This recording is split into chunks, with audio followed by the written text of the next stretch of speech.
It was more like our bodies started to shut down, start to shut off. I was starting to forget to breathe. I was having trouble to move. I wasn't able to move my body. I sat back on my bed and I thought, okay, finally, I'm gonna be all right. I'm gonna live. And just as I started to relax, all of a sudden I heard my heart and it started to beat slow. Boom, boom, boom, boom, boom, boom, boom, boom, boom. And it stopped. And I popped out. I popped out of my body. And the first thing I said then was, I'm out. It's like when I was out of my body, the longer I stayed, I was swelling with information and power. First, I discovered I can stop time. Next, I discovered I can divide myself. And it was just going on and on and on and more and more and more until that voice came. But by then, I had information about why souls come here. Hey, we are here today with Dennis Bullock, who has an amazing story. Actually, two amazing stories. The first one that happened to him shortly after his mom's death when he was 29 years old. And the second one was a near death experience he had at the age of 34. Now, Dennis, my audience loves to hear about signs and synchronicities. And I think that it's really interesting when somebody's had a near death experience because their lens and the way that they look at the world changes and allows them to be much more open to signs and synchronicities. So we're really excited to have you on today to share your story and how signs and synchronicities still pervade your life even all of these years later. Well, thank you, Lori, for having me on your show. And I really appreciated having the chance to tell my experiences and talk about some synchronicities. Why don't you share with the audience who you have been as a musician? Well, I mean, I've worked with Quincy Jones. I've worked with Chaka Khan. So many major artists, Santana, George Benson, B. King, so many stylistics. Which is one of my favorites. Well, actually, the Stylistics was my first group that I went on tour with. I was You 18, are 19, everything, and 19. everything is you. That's It was right. almost a That's right. premonition, right? That's right. Yeah, yeah, yeah. That's right. And that's my first group. See, that's another synchronicity. You know, the one that you like the most is the very first one, you see? And the first time I did my NDE interview is because of you, the very first one. You see that synchronicity already? I'm just telling you, it just I love happens and it. happens. And we didn't plan nothing. It just happened. Well, the first experience happened when I was 29, and me and my mother were very close. And she was really like the light of my life at that time. And she had bought me my first saxophone. I'm a singer and saxophone player. And when she died, my whole world crashed. I was devastated because we were very close. And I couldn't imagine a world without her. She was the love of my life. She bought me my first instrument and she didn't even have a job. She saved her money for years. So this was something when life threw that she died, got sick and died. That was it for me also. And so when she first died, passed away, I was every night I would go have a drink at the bar and then come home to my apartment in Canada, in Montreal, Canada, and just cry myself to sleep, sit on the side of the bed and cry myself to sleep. And this happened for about almost 2 weeks. And then one night I was doing my routine, coming back from the bar and going to sit on my bed. I would come in my room and I would just turn out the light and just go sit on the bed and cry myself to sleep. But this time I turned off the light and I went to untie my sneaker and I saw that there was light still on my sneaker. And I said, that was funny. That it can't be because I know I turned out the light. And when I looked up, that's the crazy part, is that it was like the sun was in my room. The sun that you see in the sky was in my room. And this sun was bright, so bright and full of love. It's like a wave of love just covered me. um, a love that I can't, it's hard for me to even describe, but it's like how a mother holds a child, but at times 1,000. It just washed over me. And out of this sun came two other lights, which were smaller. One was big and one was a little bit smaller. And I recognized in these lights that one was my mother. And the first thing I said was, wow, it's like that over there, Mom. Oh my gosh.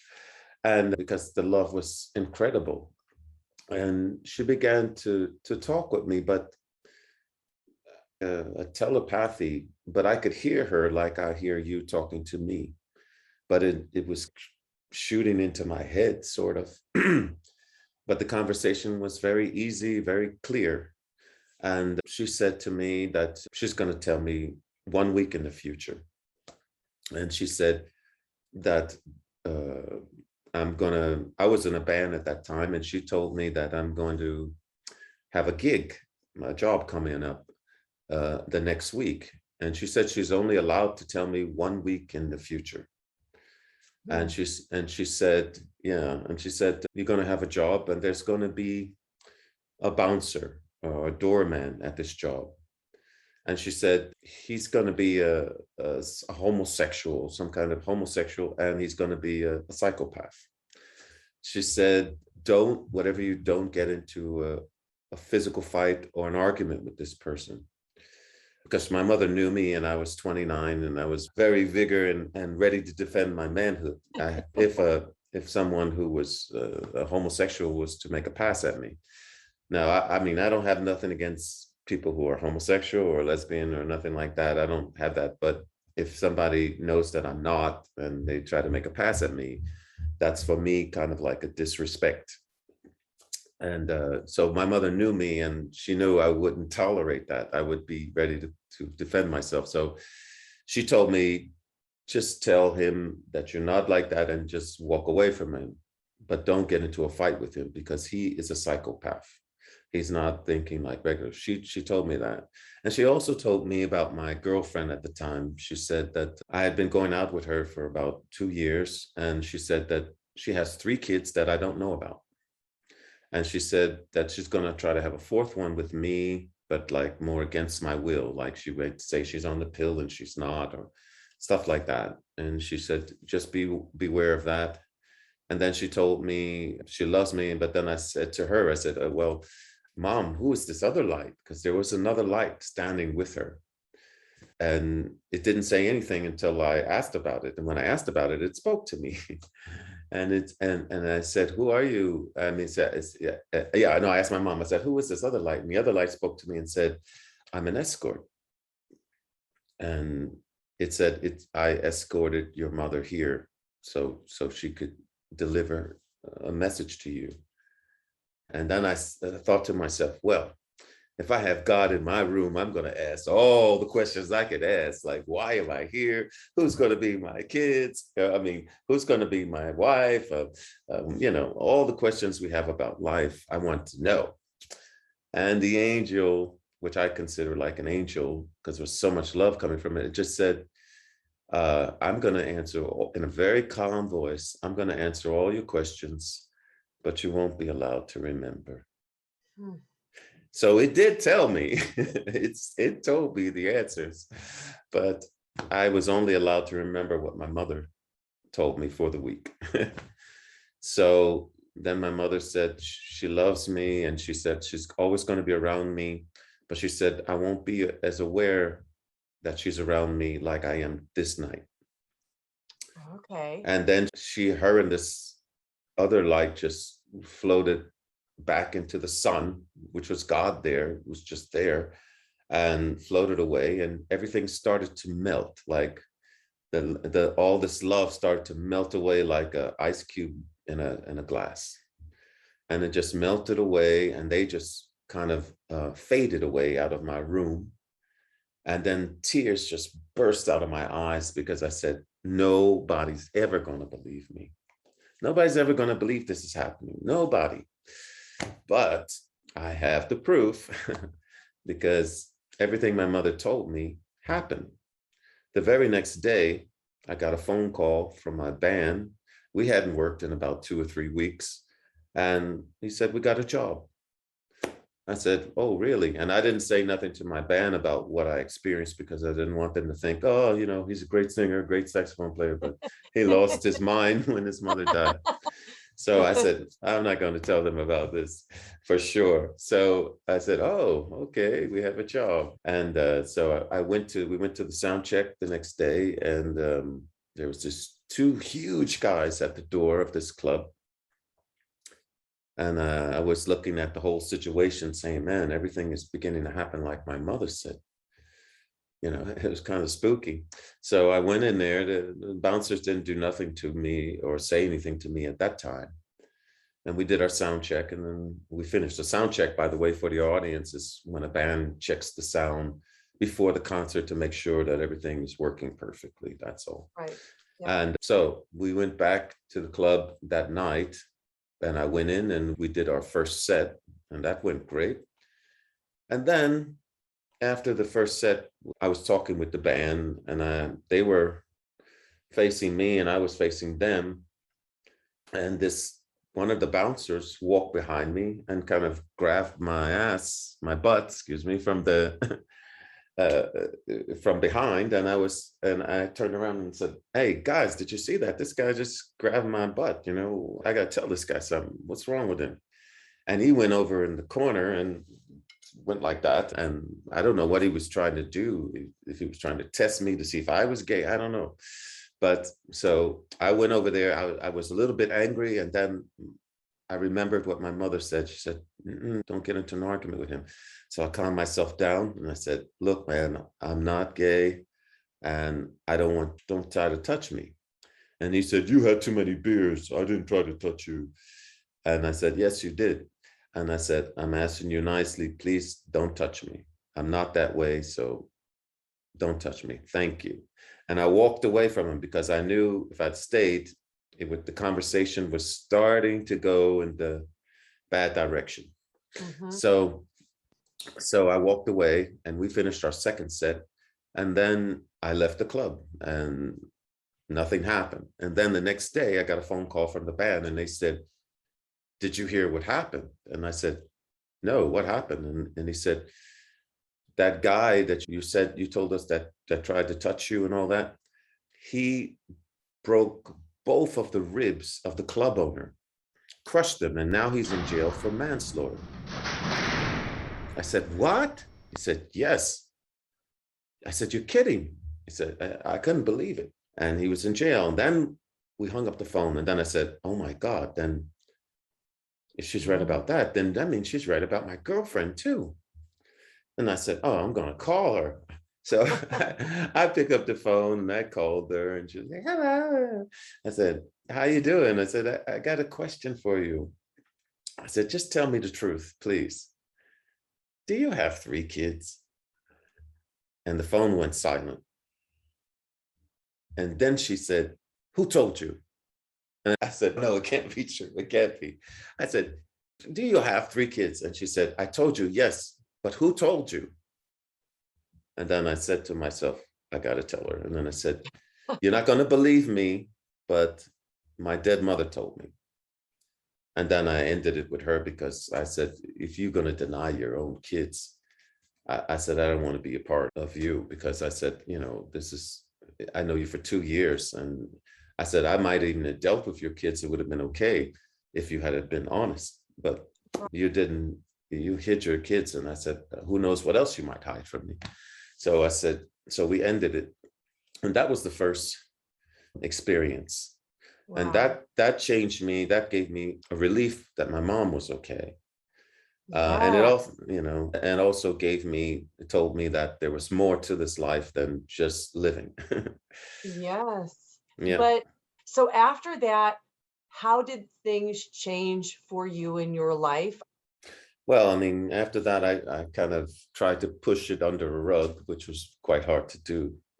Yes.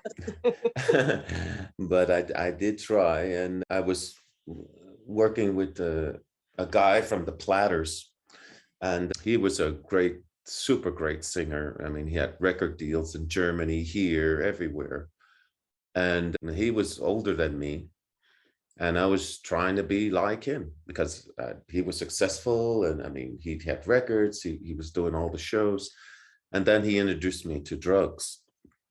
And I started to do drugs with him. And because I thought that was the way to go, you want to be successful, you got to do some drugs, you got to, get in there. And I thought that was the way. And a few years, maybe a year, 2 years had passed, and then he dropped dead. I did his last show of his life. And when he died, that was kind of like a wake up call for me. And I said, hey, if you continue like him, you're going to be just like him. You're going to die.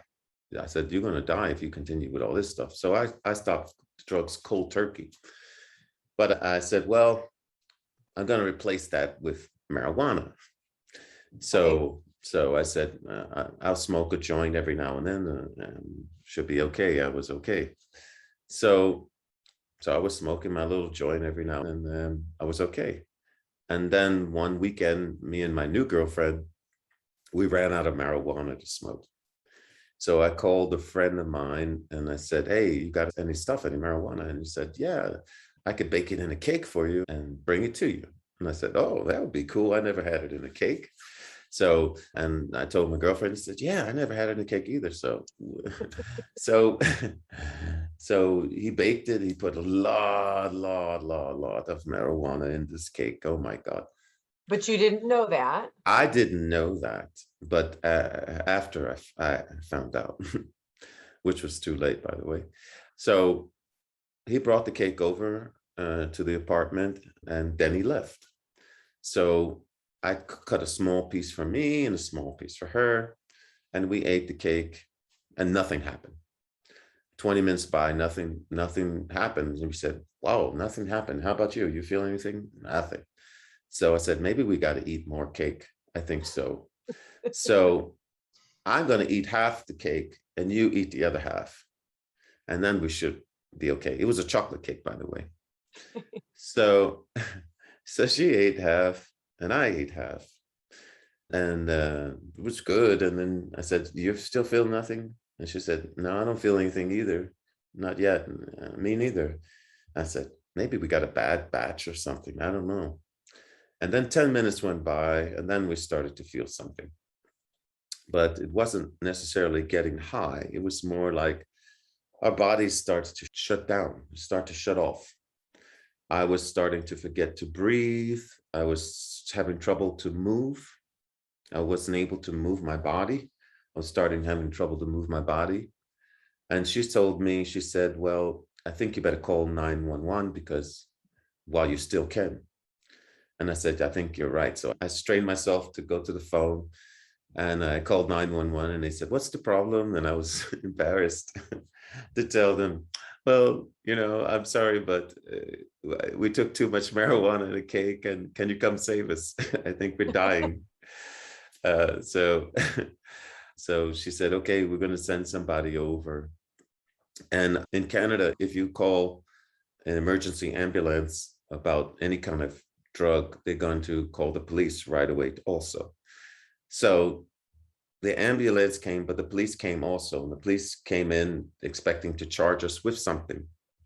But there was nothing left because we had ate all the cake. So there was no evidence. So the Good news, bad news. the police left and the ambulance took us away.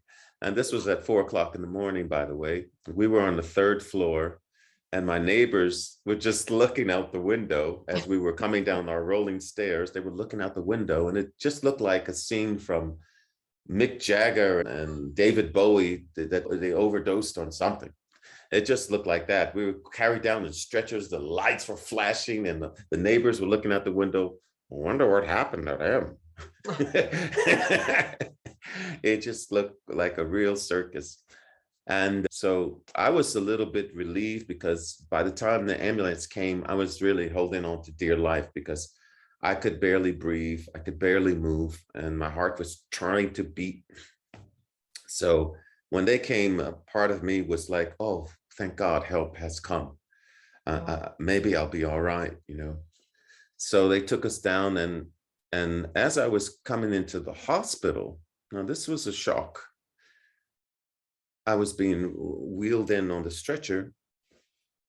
At the reception, looking through papers, was my dead mother. she had her she had this certain outfit she used to wear when she would go out with her friends. She had like a club of women, like 10 women, and they would all go bingo and they would go bowling and they would go, and she had this outfit on, and she was looking through these papers for me. And I just rolled by her. They just rolled me right by her. And I said, that's odd. I just saw my mother looking for me. That's weird. I never put two and two together. You're that close to death. That's why you're seeing her. So, Right. so they rolled me into one room and they put my girlfriend in another room. And I had a room to myself. They gave me this black drink to drink. Later, I found that it was called charcoal. And I drank it. They said, drink it, and it's going to detox the body of all kind of anything toxic. So I drank it. Tastes horrible, by the way. I drank it down, and they left me in the room for about 2 hours or something. And I sat back on my bed and I thought, okay, finally, I'm going to be all right. I'm going to live. I'm going to be all right. And just as I started to relax, all of a sudden I heard my heart, and it started to beat slow. Boop, boom, boop, boom, boop, boom, boop, boom, boom. And it stopped. And I popped out. I popped out of my body. And the first thing I said then was, I'm out. And I was on the side of my bed. My body was in the bed. And I looked at my hand. I was looking at my hand. And my hand looked like, if you watch TV and you watch a very long time to late at night, it's going to run out of programs and it's just going to be static. And the static, there's colors in this static. If you really look into the static, it's not just gray. And that's how my hand looked. It had like a gray, bluish tint to it. Never forget that. And I looked at my hand. I was turning and looking at my hand. And then I heard a drop of water. There was a sink in my hospital room, and I heard this drop of water, and it just was boop, boop. And for some odd reason, to a soul, that was the most fascinating thing you could ever see. And I was fascinated by this drop of water. And I said, wow, a drop of water. Oh, wow. So I was looking at this drop of water, and the minute that I wanted to see the drop of water, my vision went really fast, up close, very fast, and then back again. And then, for some odd reason, I said, it was as if I was remembering how to ride a bike. If you don't ride a bike in 20 years, and I put a bike in front of you, you're going to know how to ride it still, even. It was like that. I said, I think I can stop time. I can stop this water in midair. Oh, yeah, I remember. And I just put my hand across the air, and the drop of water froze in midair. I stopped time. And then after that, I saw it. It's just in midair. And then I said, I want to see that drop of water in all possibilities, every possibility. And then I just opened my hand like that, just like that. And 5 of me appeared, one on the right, one on the left, one underneath the water, one on front of the water, and one looking at all those looking at the water. And then it was me near the hospital bed standing, looking at all 5 of them. And then I was like, wow, I was just amazed. I said, oh, and then when I would close my hand, it would all suck back to one me. So then I started to do that. It started to be like Bugs Bunny. This was fun. I started to have fun. Boom, boom. And then I said, this time I'm going to open my hand with a little shake. And I went, boom. And they would appear with a little shake like that. And it was 5 of me. And I kept doing that, poof, poof, having fun. And then I burst out laughing because it was just too comical. I couldn't believe it. It's just too comical. And when I burst out laughing, that was amazing, because it was like I was laughing in the Grand Canyon. Ha, ha, ha, ha, ha, ha. And I was having a ball. I wasn't even concerned about my body. It was like Did a, you ever look back at it? well, that was the thing. I'm glad you mentioned that, but that was the thing that I didn't want to do because I was afraid that I was going to see my face in some distorted, scary thing. So I didn't look back at the body. I think I might have saw my leg or my foot, but that was it. I didn't look at the Were you face. in your body at this point, or do you think you were No, out of no, your no. body? I was out of my body. From the point I looked at my hand, that's all out of the body. The body was over there, and I was in front of the water. In fact, I even had moved. I was more in front of the sink, in front of the water. And so as I was having all this fun, just dividing myself in five and back and forth and back and forth, and I laughed and burst out laughing, then I heard a voice from behind me. And it was very gentle, but it wasn't my thought. That's how I knew it was someone else, because it so gently said, like a parent with a child in a playground, if you stay out here too long, you might have to stay. It's like a parent would say, don't run around the corner so fast, you could fall. It was just like that, very, not an order, but like a concerned parent. And then I said, that's right. Oh yeah, my body, yeah, I can't stay out too long. My heart is stopped. I can't. Yeah, you're right. And then I didn't even think so much about who said that, but I know somebody, and I kind of assumed that it was God. So then I pointed myself in the direction of my bed, because like I said, I didn't want to see that face.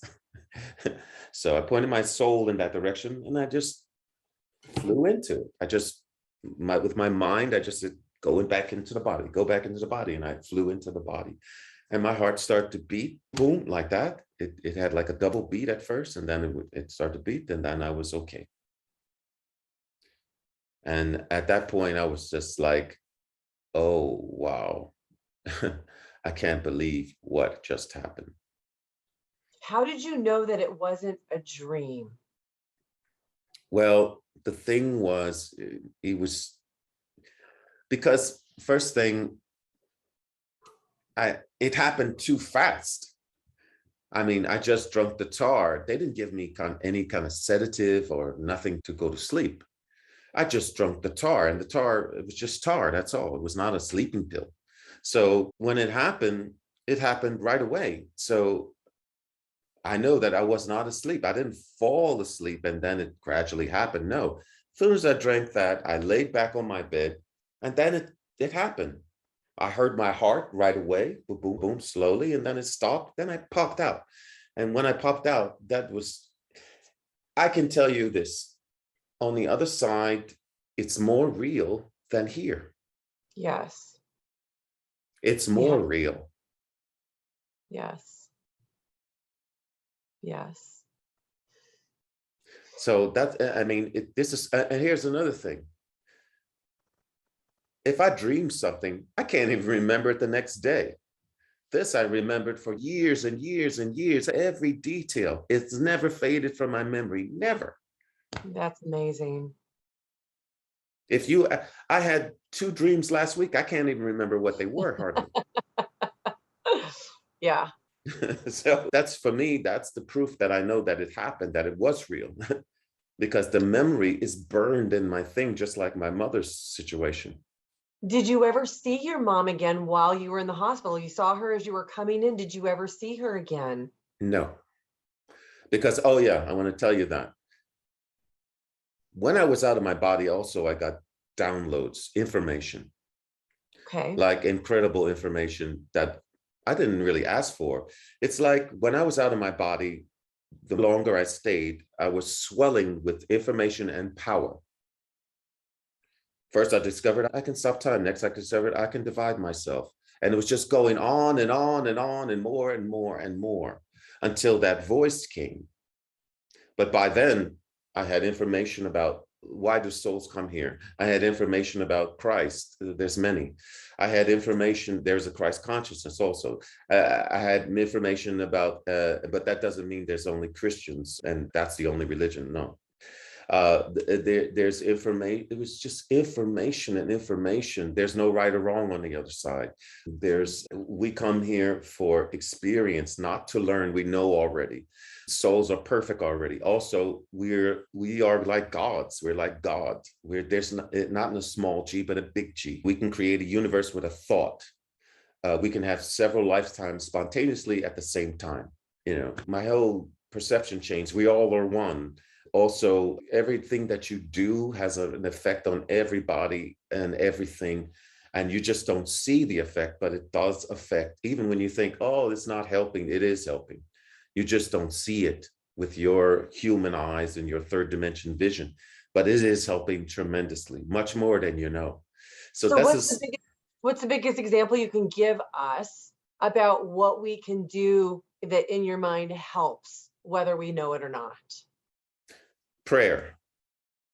That's number one. Prayer is not just some religious thing or some goodwill. Oh, say a prayer. No, prayer is powerful. It does physical things. It changes physical things. There's science studies that if you pray for a patient who's prayed for and a patient who is not prayed for, the patient who is prayed for gets well faster. That's a scientific fact.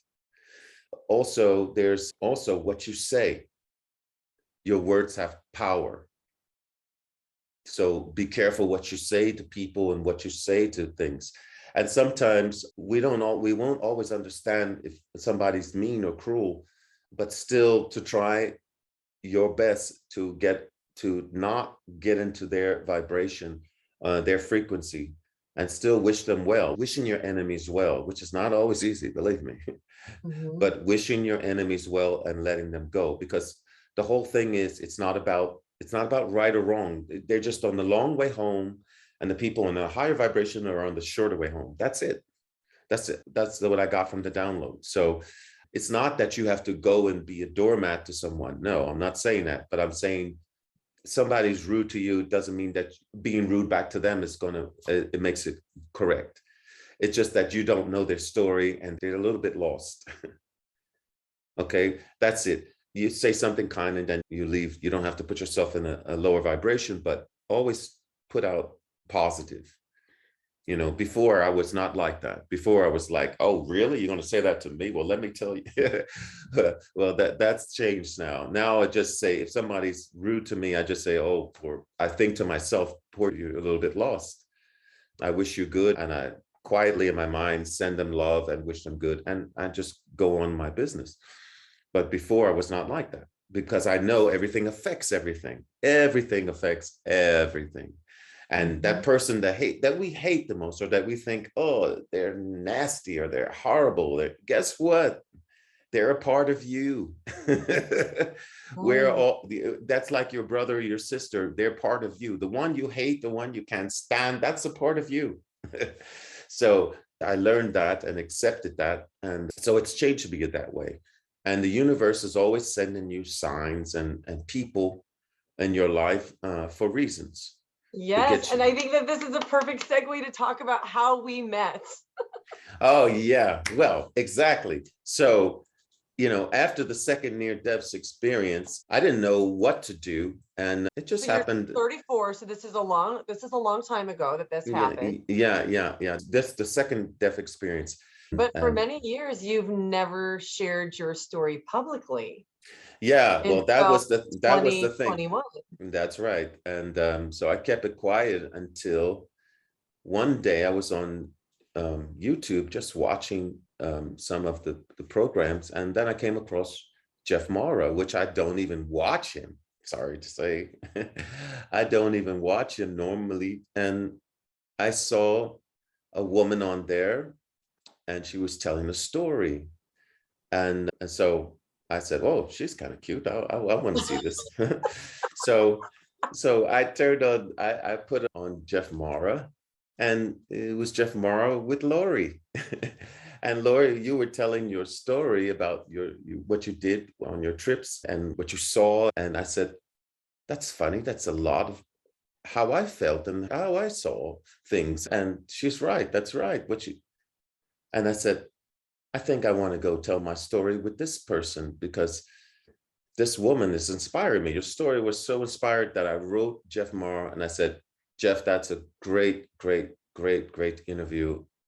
I said, she has some of the same ideas and feelings that I had when I had passed. I said, I want to tell you that's a great story. And I said, and then I wrote him and I said, thank you so much for sharing that. This woman really inspired me. And then he wrote me back and said, would you like to be on my show and tell your story? And that was it. That was the key. And it was because of you. When I heard and saw your story, it inspired me so much to come out and tell my story. And that's the synchronicity. I just happened to be looking on YouTube and there you were. And I had seen other NDE stories from other places, but not Jeff Morrow, but other places. And they didn't inspire me. But when I saw yours, because what you were saying, I said, I can relate to that. It's exactly right. Exactly what she's saying. I can relate to what she's saying. That inspired me enough that I had to write Jeff and tell him about your interview. And I said, that's such a great interview. And she's so right on target about what I felt, exactly what I felt would happen to me. And it's because of you that now, I mean, I've done so many interviews now because of you and over 4,000 emails all the time. And I always say to you, thank you, Lori.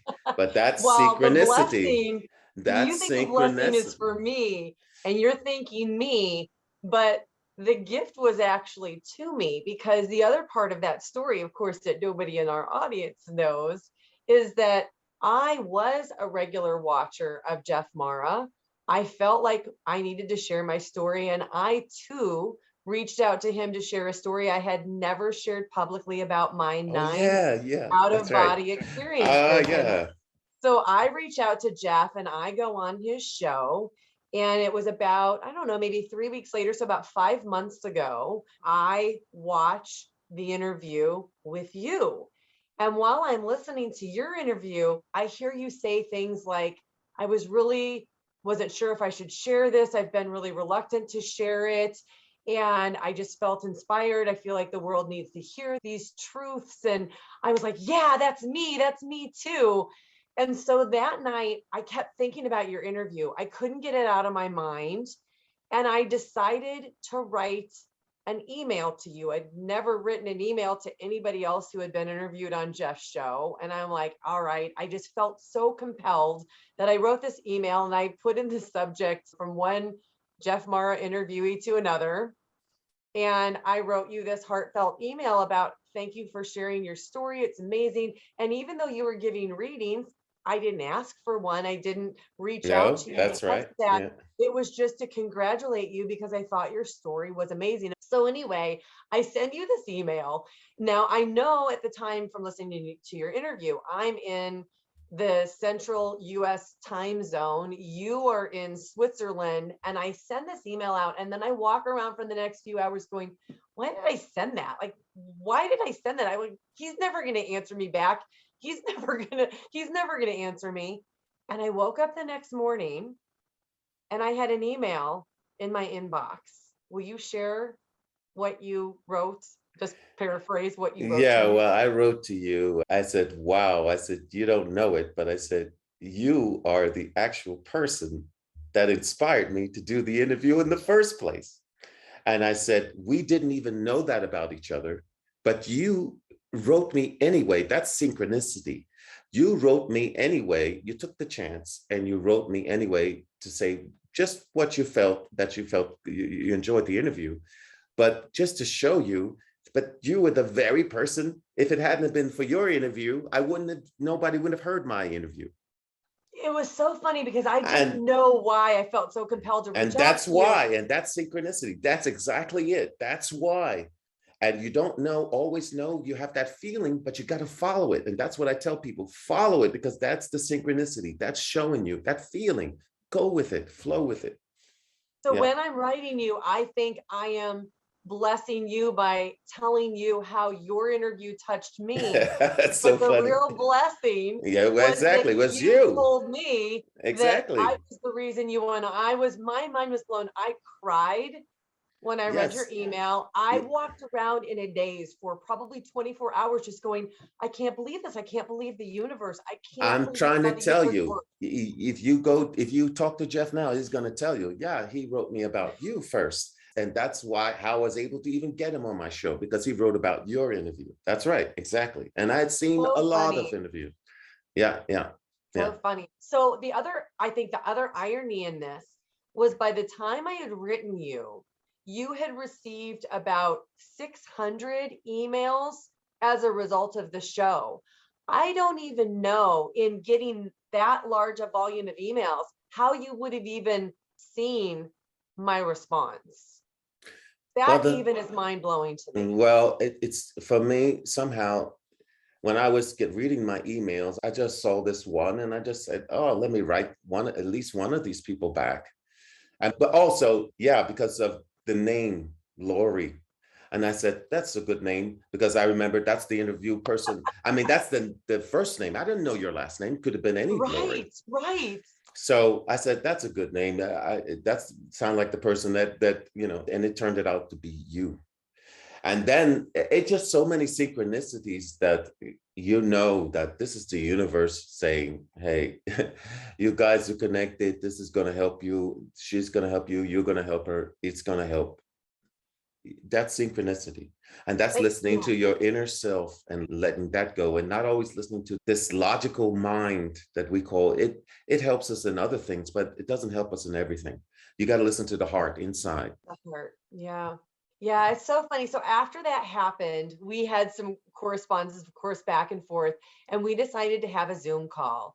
And I have to say, the moment we connected, like energy to Hmm. energy, Hmm. I knew immediately we had a soul connection. I feel like we've known each other probably through multiple lifetimes. Perhaps, There's yes. no way that we were not somehow connected before this. And I think we both felt that on Yes, that phone yes. call. Oh, for sure, for sure, for sure.